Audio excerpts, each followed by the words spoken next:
Хэдийд үзэгчид та бүхэнд энэ өдрийн мэндийг хүргэе. Хөдөлмөр нийгмийн хамгааллын яамны харьяа хөдөлмөрийн аюулгүй эрүүл мэндийн төвийн хамт олонны хувьд 2017 онд амжилт бүтээлээр 4 жил байлаа. Анх 1967 онд мэржээ шалтгааллах өвчний диспансер нэртэй байгуулагдаж байсан бол өдгөө хөдөлмөрийн аюулгүй эрүүл мэндийн төв болтлоо өргөжид дэвшиж байгааг дуулахад таатай байна. 2017 онд манай төвийн хамт олон ажлуудыг амжилттай зохион байгуулсан.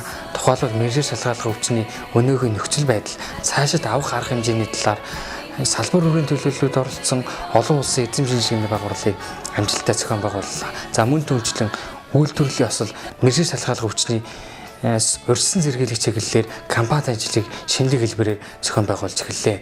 Хөдөлмөрийн аюулгүй байдлыг хууль эрхцээ орчныг сайжруулах чиглэлээр бас тодорхой ажлуудыг хийж хэрэгжүүллээ. Ирж буй 2018 онд хөдөлмөрийн аюулгүй эрүүл мэндийн төвийн ахмад буурлууд, эмч ажилтан албан хаагчид, удирдлагуудаа болон хөдөлмөрийн аюулгүй эрүүл мэндийн төвтэй хамтран ажилладаг хувь хүмүүс албан байгууллагуудаа эрүүл энх сайн сайхан бүхнийг хүсэж шинэ жилийн халуун мэндийг хүргье.